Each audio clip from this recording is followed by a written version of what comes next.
Okay, hi again. So I'm Amy Fitzgerald. I realized in my rush to make announcements earlier this morning, I'm not sure if I actually introduced myself. We're going to be talking about the research that we've been doing here at the University of Windsor with the Animal and Interpersonal Abuse Research Group. And I thought the best way to start is by answering the why questions. And I don't think I'll have to go into a lot of detail here because our earlier presentations have really helped to answer some of these questions. So the first question I thought I would address, because as Frank mentioned last night on the way back from the airport, we were talking about why we each got started doing this type of work. And it's a question that I'm often asked when I'm asked to do media interviews about animal abuse, right? Like, why did you start researching this? It's pretty depressing. And the reason is, years ago, when I was an undergraduate student, actually, I was volunteering at an animal shelter. And one of my jobs was to complete the paperwork when people would give a companion animal up. And I noticed that there were a lot of women giving up their pets because they said they were being forced to by their partner, or their partner was threatening to harm their pets. So they were doing it as kind of a preventative way to protect their pet from abuse. And then there were some women who told me that their pet had been abused by their partner, so they were looking to protect their pet by giving their pet up for adoption. So that was entirely new to me, and so I did what Frank did. I went to the literature to see what was out there, and this was in the late 90s, and I came across Frank's 1998 paper and thought, okay, so this isn't just something going on in my community. There's a broader context for this. So that's what got me thinking about these issues. And another question that I'm commonly asked is about focusing on animal victimization when there's so much horrible victimization of people going on. And I think the earlier presenters have done a great job of talking about the intersectional forms of oppression and victimization. So that's what I like to point to and say that even if you don't necessarily like animals or don't consider yourself an animal person, if you care about people, you ought to also care about animals and their well-being, because they're interconnected, especially when we look at companion animals. Increasingly, the majority of Canadian homes now have companion animals and relate to them as family members. And so if we're not paying attention to their well-being, we're missing out on a large piece of what's going on within those homes. And the last question is, there's so much animal victimization. Why focus on that small slice of animal victimization that co-occurs with human victimization? And to this I would respond and say that it's somewhat pragmatic and strategic in a sense, right? That I think if we can expand our circle of compassion to include companion animals, then there might be a ripple effect, if you will, to help people start thinking about not just companion animals, but also other animals that we share our lives with and are involved with in our society. Okay, so what we're going to focus on in our presentation is the work that we've been doing. I mentioned earlier that we owe a debt of gratitude to the Faculty of Arts and Humanities and Social Sciences here at the University of Windsor for providing us with funding for the past 3 years to support our research group. So we really appreciate that, and because of their contributions, we've been able to, and also through the Social Sciences and Humanities Research Council, we've been able to do this work. So we're going to talk about our surveys with clients and staff at shelters here in Canada. And I've mentioned here articles that we have related to these. So if you want information about those articles, please feel free to come and see us. We're also going to talk about our recent work analyzing shelter websites to see what types of programs are available across the country. And so we'll address that, and also our analysis of the 2014 General Social Survey. So one thing that that's come out of our collaboration is that, well, actually, Betty Barrett, when I started at the University of Windsor, I met Betty and Patty, and Betty does work on help seeking and intimate partner violence. So, you know, one day I was thinking about extending this research, and I thought, wow, help seeking, that's an important component. I should talk to Betty. And then through our work, we realized we really don't have, you know, we have experience with criminology and sociology and social work and gender studies, but we have a real gap when it comes to psychology. So I think I literally bumped into Patty in the hall one day and said, hey, you do work on intimate partner violence and children. How do you feel about animals? And she said, oh, you know, I like them, so. And then we have our wonderful graduate students, and actually Rochelle, I can't refer to her as a graduate student anymore because she's now graduated, so then we formed this collective research group. So one of the things that we were able to do, Betty was doing consultations with Statistics Canada for the GSS, and she contacted me and said, you know, there might be an opening here to propose that they add a question about animal abuse to their victimization module. And so I said, wow, that would be great. So I drafted 9 questions and gave them to Betty, and she went back to Statistics Canada with them. And they said, okay, we'll take one. So at least they put one in the General Social Survey, so that was really exciting. So I'm hoping eventually maybe we can get some additional questions added. So we'll be talking about that research as well. But I'm going to start out by giving you a brief overview of what we did with our surveys. So we received a grant from SHRC to conduct pilot studies surveying clients in shelters and also staff in shelters. So for those of you who participated, thank you. We really appreciated it. So the first thing we did was to hold focus groups in different locations around the country with our draft surveys to see what, if they were representative of people's experiences, if they were clear, were there questions that we should add. And we contacted 23 shelters agreed to participate. And so we conducted our focus groups at 8 shelters around the country with staff and also with clients. And I'm really glad that we did that because some questions that I thought, were clear, other people pointed out that they weren't clear. So for instance, I used the term bestiality in one of the iterations of the surveys, and the focus groups came back and said, some people don't know what bestiality is, right? So then that required some finessing of those questions to make what we were looking for as clear as possible. So then what we did with the piloted surveys, once we had the feedback, we revised them and then sent them out to shelters to disseminate to their clients. And we had 16 shelters across the country, across 9 provinces, complete those surveys. So again, if you participated, thank you, we really appreciate it. So here's what the samples look like. We ended up with 100 completed client surveys, and 116 staff members completed the surveys. And as I mentioned, we had participation from 9 provinces.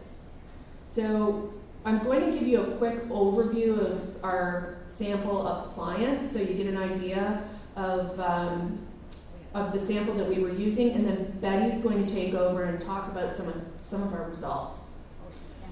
Okay, so pet ownership. I put that in quotes here because I think as we've been talking about, we need to start to problematize this whole notion of owning other beings, right? And that's something that we'll talk about later in the presentation and one of our recommendations. The most common companion animal is cats among our sample, and the second most common was dogs. And you'll see there were slightly more people who reported having more cats than dogs. So that's something that we noticed. There's a slightly higher turnover, if you will, among cats in homes. And our sample characteristics, this gives you a breakdown based on race and ethnicity and education. And then at the bottom here, you'll see we also have statistics for the number of children that people had with their abuser and with individuals other than their abuser. And here's a snapshot of sexuality as reported by our sample, and also their relationship status that they reported to us. And the mean age was 40 and a half. So this just, as I mentioned, gives you an overview of the sample that we were using. And based on our comparisons with what's common in the IPD literature in Canada, as far as shelter demographics go, this was fairly consistent. Okay, so one of the things we did with the survey was to include, I think we started out with 40 questions. You know, similar to Frank's experience of asking a ton of questions that, you know, it's difficult because you have so many questions you want answered, but you also need to make it as streamlined as possible. So we started out with 40 questions, and we tried to use those questions to develop what we refer to as the Partners Treatment of Animals scale. So one of the things that we noticed in reviewing the literature is that, as Frank mentioned, defining what animal maltreatment is really tricky, and a number of researchers are doing it differently, right? So some include threats against companion animals, others just measure physical animal abuse, others include neglect. So what we wanted to do was to be as inclusive as possible to see what we would find. So we included questions about emotional abuse, threats, neglect, physical abuse, and we also had questions on sexual animal abuse, what I had called bestiality, but then we had to change the wording. And those questions were endorsed so infrequently that they didn't fit when we did the factor analysis, so they dropped out. So what we ended up with is a 21-item scale that measures all of these forms of animal maltreatment. One of the interesting things we found was that physical abuse, when we did the factor analysis, was partitioned out into physical abuse, but then also another factor was severe physical abuse. So these were measuring two slightly different things. So as I mentioned, we developed this tool, and we hope that in future research it might be helpful so that other researchers can use it, because at least with our pilot sample, we're hoping with future research we can use it with other samples, but we found it quite informative. So I'll turn it over to Betty, and she's going to talk about the results with that scale. Thank you. Can everyone hear me? Yeah. Another thing to mention is that we really want people to use our scale, so we are making it available completely free of charge. So if anybody has any interest in looking at the scale or maybe using it in your organization, please just be in touch with us. We're super happy to give it to you for research purposes or for practice purposes. So one thing that we found in our study that was perhaps shocking to us, but maybe not as shocking as maybe it should have been, is that 9 out of 10 women in our study reported that they had experienced at least one item on the PTAS scale. So this, I think, for us was really important because it really suggests that we need to think about animal abuse in a much more holistic way, and that we have to think about it as being a constellation of behaviors. So we know in the intimate partner violence field that if we just ask someone, have you been a victim of violence, that we get lower rates of that than if we actually ask people behaviorally, has someone hit you, has someone tried to control you. So what we know now is that a lot of times when we're just asking people, has your partner abused your animals, we're actually really not capturing the full scope of what that phenomena actually looks like, which is why it's so important to move beyond just simply single item indicators asking, has your partner ever abused your animal, to really thinking more holistically about the range of behaviors that actually constitute animal abuse. When looking at the most common forms of abuse, there was actually 4 items that actually over 50% of our sample endorsed. So those were threatening to get rid of a pet, scaring or intimidating a pet, smacking a pet, or throwing an item at a pet. Looking at the most severe forms of violence, however, we also saw that this was not entirely uncommon. So about 1 in 5 people indicated that their partner had actually injured their pet. About 15% said that their partner had killed their pet. And about 1 in 10 folks said that their partner had either broken their pet's bones or drowned their pets. So again, we're talking about here not something that's very mild. We're talking about life-threatening forms of violence here that animals are experiencing. Part of what we did with the PTAS scale was we wanted to look at how it actually correlated with other measures of intimate partner violence. So we looked at the conflict tactic scale, which some folks are nodding, you probably are familiar with that. That's a very common research tool to measure different kinds of domestic violence. And we also looked at the controlling behavior checklist. So we wanted to see how those items were actually related. And what we found was that women who experienced the most severe forms of violence on the controlling behaviors checklist and the conflict tactic scale also reported experiencing the most severe animal abuse as well. And that was particularly true across all types, so psychological abuse, physical abuse, and sexual abuse. Finally, what we found really interesting, and we're still trying to think about why this might be, is that women who had pets, who said that their pets were not abused or were on the lower end of the abuse scale, actually were least likely to experience severe IPV, even compared to the women who had no pets at all. So we're still trying to think that one through a little bit. We'd love to hear your ideas if anybody has any about that. We also wanted to look at how this was related to health seeking. So about 2/3 of our samples said that the maltreatment of their pets actually had made a pretty strong impact on their decision to leave their abuser. But at the same time, over half the sample, about 56%, said that even though they had wanted to leave, they actually delayed leaving because they were afraid for the safety of their pets. And about half of our sample, about 47%, said that it was either likely or extremely likely that they would have left earlier had they been able to take their pet with them. As far as what happens when folks go to shelters, what we find is that even if the services are available, a lot of folks aren't being told about them. So about 48% of our samples said that they were not advised of any pet services by the staff of the shelter that they went to.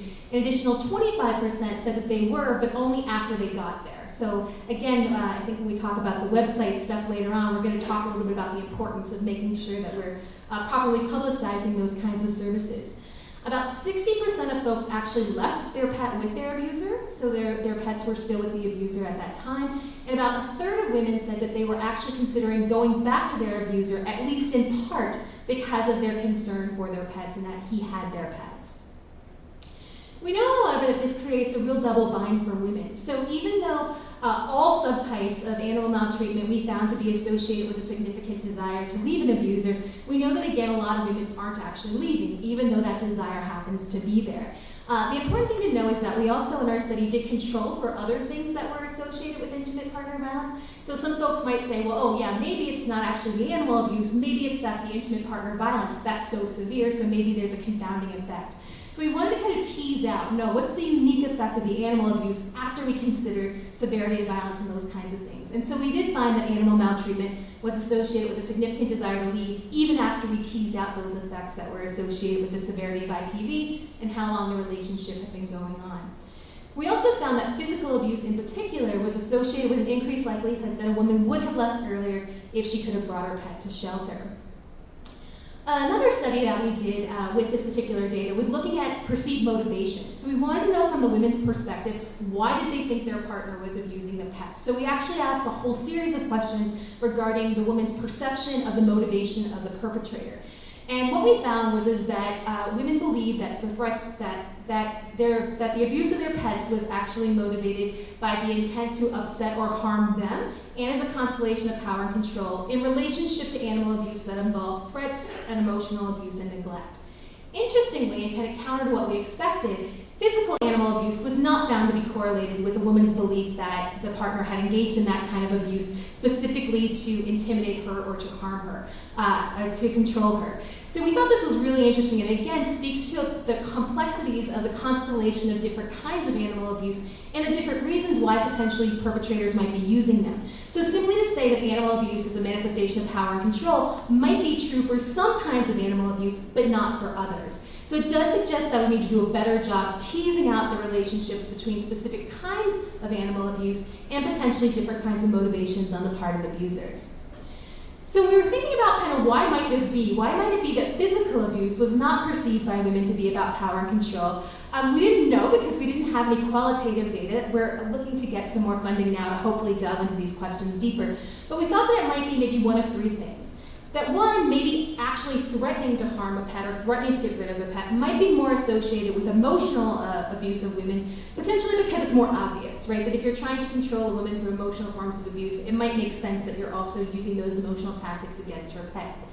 It might be that over time, as abuse starts to escalate, that maybe physical abuse of the pet isn't needed anymore. That as batterers start to institutionalize power and control over their partners, maybe they don't need to actually resort to physical abuse of animals to do that. And finally, we thought that maybe it's potentially to do with different typologies of domestic violence. Those folks who work in the domestic violence field know that it's been hypothesized for some time that maybe there's different kinds of domestic abuse.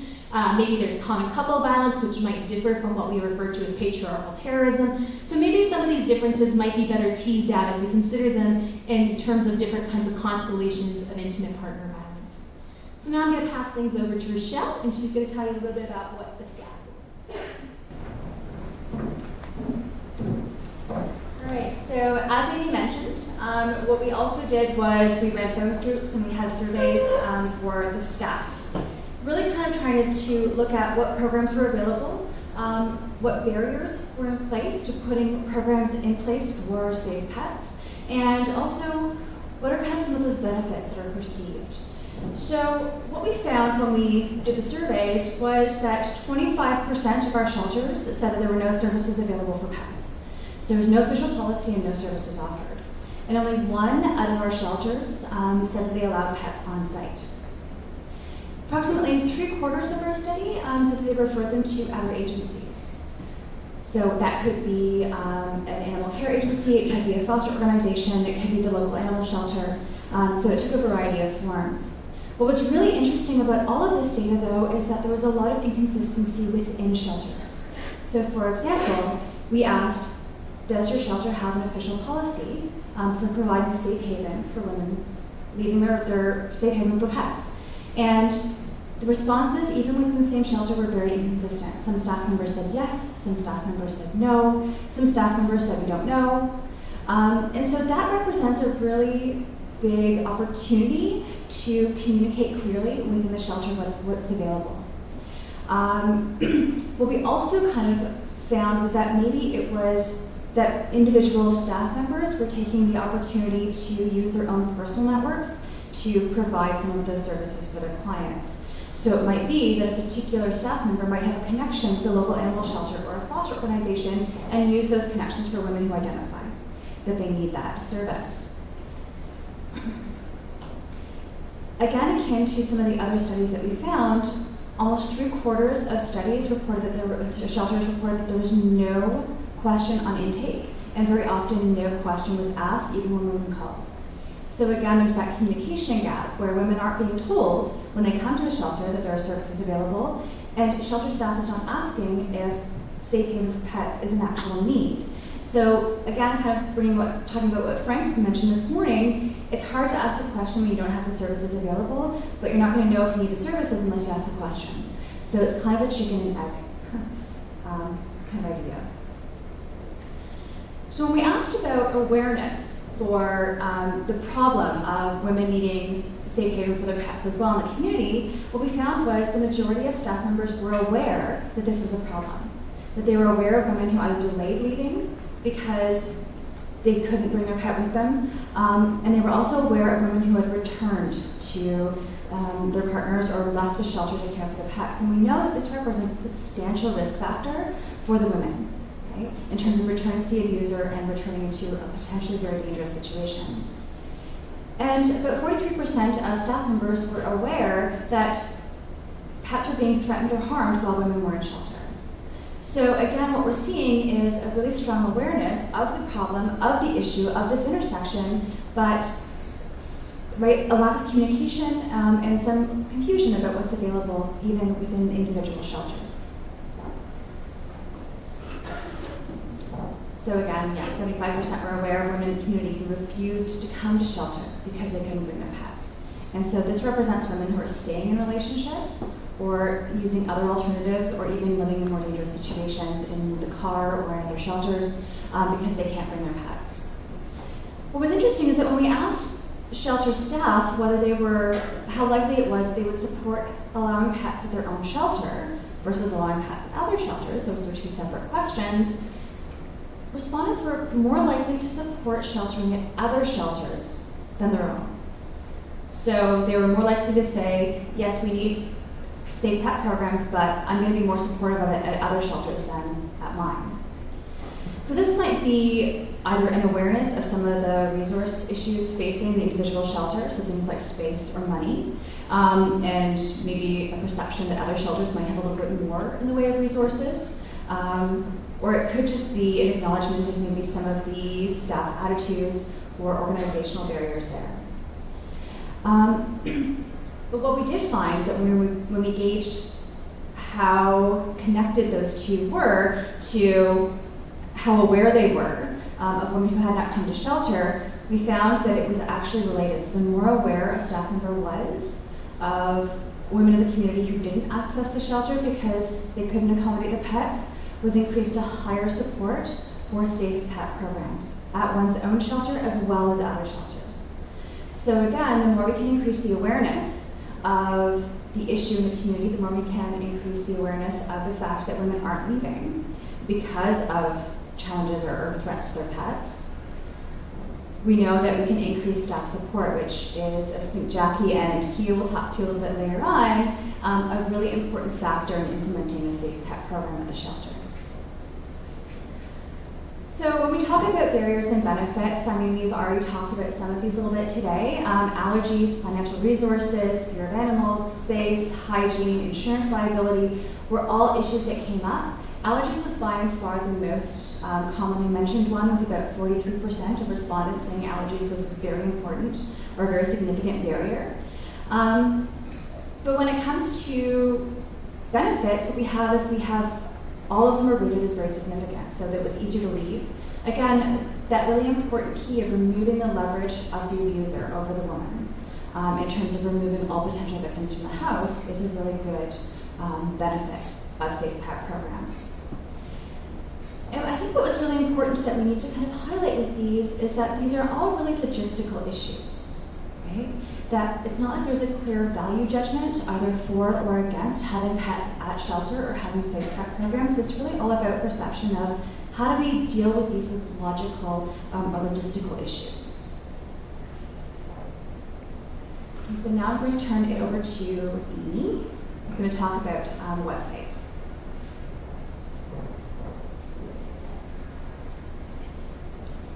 Hello. Okay, so in our study, Playing with Fire, we conducted analysis of what Canadian domestic violence shelters are communicating on their websites about leaving an abusive relationship when pets are involved. In Canada, we identified 337 first stage or emergency shelters for victims of intimate partner violence that have publicly accessible websites. Of these websites, just under half, or 155, mention pets or animals somewhere on their site. Websites were then further analyzed to specifically explore how pets and their abuse are framed on these websites, how animal abuse is discussed in reference to intimate partner violence, and what programs are available for victims of intimate partner violence with pets. We found that in approximately half of all shelter websites, animals or pets were conceptualized as objects, property, or possessions, with only 16% of websites specifically discussing animals as beings or subjects in and of themselves. Animal abuse was most commonly described as part of psychological or emotional abuse against humans. For instance, websites often linked animal abuse with ways that perpetrators intimidate or control their partners, for example, through threats to animals and companion pets. Not enough shelters pointed to the relevance of pets in leaving abusive relationships. However, those that do were significantly more likely to provide services for animals. For instance, among the 16% of shelters that did acknowledge pets as a barrier to exiting an abusive relationship, over half of these shelters provided some type of on-site or off-site service to shelter their animals, compared to less than 1/3 of shelters that did not mention pets as a barrier to exiting abusive relationships. Similarly, while only about 1/3 of shelter websites mentioned pets in reference to safety planning, these websites were also significantly more likely to advertise they provide on or off-site services for pets. These findings point to the need for increased education and resources on shelter websites so that abuse victims with pets receive helpful information when they access these sites. So with specific reference to on-site services for pets, only 16 shelter websites indicated they offer on-site services specifically for service animals. And only 7 websites indicated their shelters offer some type of on-site pet service, which may or may not have accommodation restrictions. So for example, only allowing pets that are kept in cages. Although informal discussions with shelter administrators suggest that many more shelters do have policies allowing pets on site, this information isn't being communicated to the public, as over 90% of shelter websites either do not offer or fail to include any information about policies, guidelines, or rules about clients' pets on site. The findings of off-site services are similar, with 86% of shelters failing to include information about off-site pet services on their websites. Nevertheless, the remaining websites included a combination of direct references to partnerships with organizations or services offering pet sheltering, direct references to organizations or services offering pet care or services, and informal offers to try to assist clients with off-site services. As previously mentioned, it's very likely that many shelters do offer services for pets, whether on-site or off-site through partnerships with organizations and other services. Unfortunately, what is being communicated to the public is lacking. While we are aware of many of the barriers and impediments to offering on-site services to pets for those fleeing abusive relationships, what we can hope is that this analysis urges shelters to recognize the importance of at least including and mentioning information about the co-occurrence of intimate partner violence and animal abuse on their websites, especially in relation to safety planning, as this can be quite instructive and useful for victims who are seeking information and help when they're ready to leave or when they're accessing services to leave abusive relationships. And now I'm going to turn to Patty.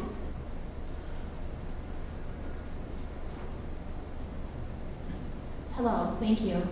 So I know we're getting a little bit tight for time, so I'm going to try to go through some of this quickly. And actually, Amy has already alluded to some of how this research was put into place. So we did use the general social survey, as Amy indicated with the question, to get at now how animal abuse and intimate partner violence are related, but now using a general Canadian sample. So as we know, in other studies that maybe focus more so just on samples that we collect from shelters, sometimes issues and problems with those kinds of studies come up are the smaller sample size, which I know we've already kind of talked about. It may also be that, as Frank had indicated, that people may say, oh, well, these findings or relations may be over-exaggerated because these are more clinical or maybe more severe kinds of populations. And that there really may be differences then between women who go to shelters versus women who do not go to such shelters. And so for these reasons, it is important for us to look more generally at women in general who are in partner violent kinds of relationships. So as you can see, this is the first large-scale representative sample. So the item that was able to be entered into the GSS in relation to whether or not this has happened based on victimization that has occurred from the partner, the item says he or she harms or threatens to harm your pets. And again, it's purely a yes, no, or like a don't have pet kind of response. So in terms of the findings, what we find is that although there really is a small sample of individuals who do end up reporting animal maltreatment, less than 1%, when we start looking further at that, we see that animal maltreatment was actually significantly more common, again, among those who also report IPV victimization. So even though it's a small percentage overall, we do see that there is heightened risk within an IPV sample. We also see that animal maltreatment is more common among those reporting physical IPV, similar to what Betty had been talking about as well. So again, among those who said that there was no animal maltreatment in the relationship, only 4% indicated that they themselves were experiencing physical IPV. But when you look at 50% of those who reported animal maltreatment, whereas 50% of those who reported animal maltreatment also reported physical IPV. So again, we see that within this subsample, a much higher risk. So then turning to look specifically at trying to predict physical spousal violence, and/or including severity there, we see that those who indicated or endorsed animal maltreatment, we see that 11% probability increase of them also reporting physical IPV, a 16% increase in probability of them experiencing injury, so kind of going even to that more severe side of IPV, and 25% increased probability of fearing for one's life, so very severe situations or circumstances. When we look at then trying, instead of predicting physical, but now focusing on emotional intimate partner violence victimization, we see again that of those who indicated that animal maltreatment had happened, again, just with that one question, we see that there was a 39% increased probability of experiencing emotional abuse that the woman experienced. She was 23% more likely to be also insulted or be called names, and also about 7% increased probability of having destruction to property. I will now return back to Amy, who will kind of sum up some of this research with some recommendations.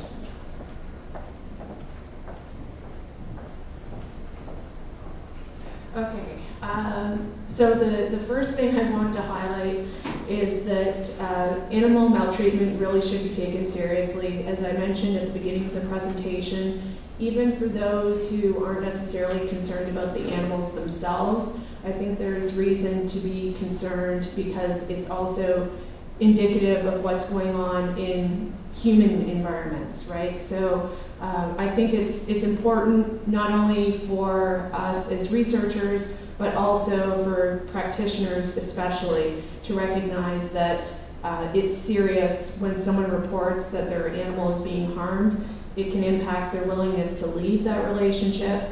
It can impact how they fare at a shelter, and it might be related to an increase in their willingness to go back to an abusive partner.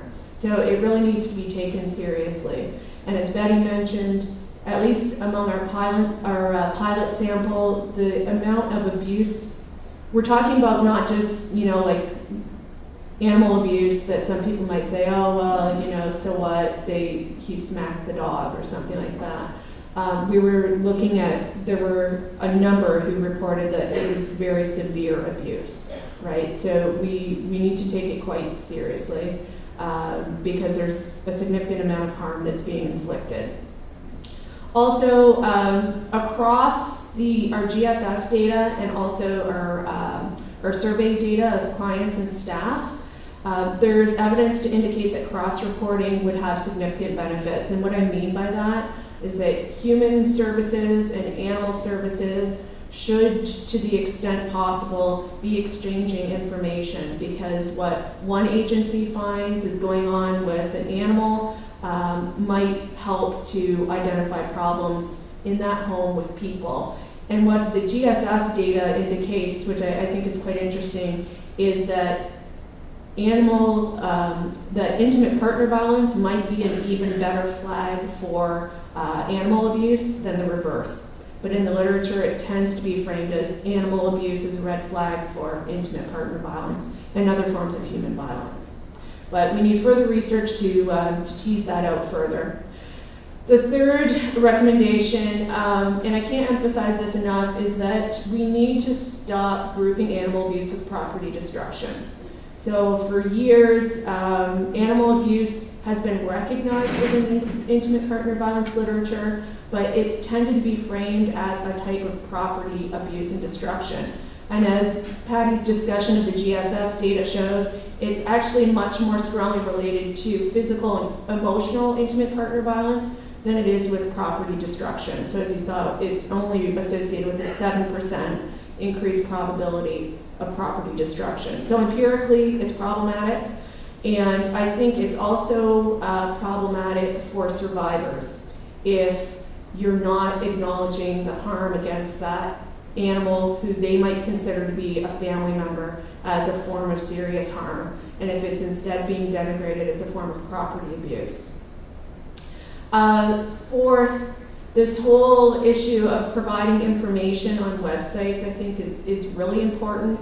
So as Amy talked about, what we found in our search of all the publicly available websites for domestic violence shelters across the country is that very few contain information about animal abuse. Even fewer provide services. And yet what we've learned in our research and talking to those who work at shelters is that there are a number that are providing these services, but unfortunately they're not mentioning it on their websites, which increasingly is where people go for information. So that's quite problematic. And actually Rochelle and I are headed to, where did Rochelle go? There she is. Rochelle and I are headed to Vancouver in a couple of weeks to give a workshop to their provincial association of vulnerable and transition houses to talk specifically about websites, right? What you should have on your websites. Even if you don't have a program in place, it helps to provide information about the co-occurrence of animal abuse and intimate partner violence so that survivors understand that they're not alone, that this is a problem that extends beyond their own personal experience.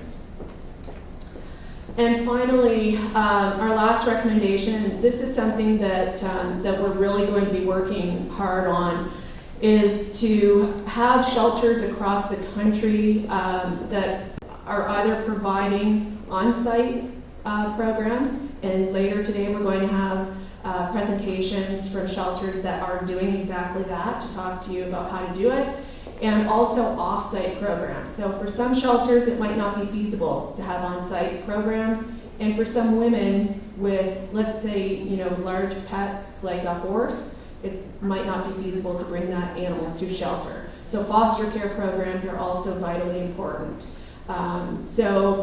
Because of our research and what it indicates as far as the proportion of women delaying leaving, and Frank's research has found this as well, we need to take this seriously because there are a number of women who are likely in abusive situations right now and are not seeking help because they can't take their pets with them or they can't find someone to care for their pets.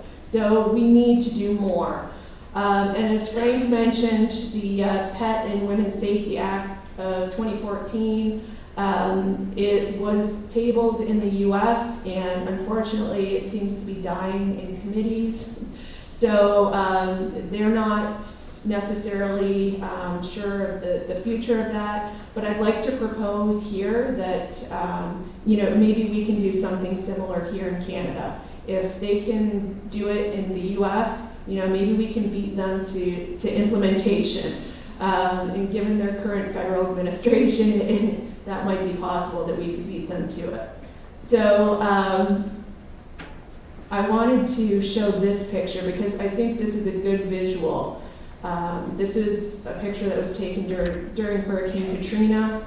A survey that was done after found that almost half of the people who refused to evacuate because they couldn't take their pets with them.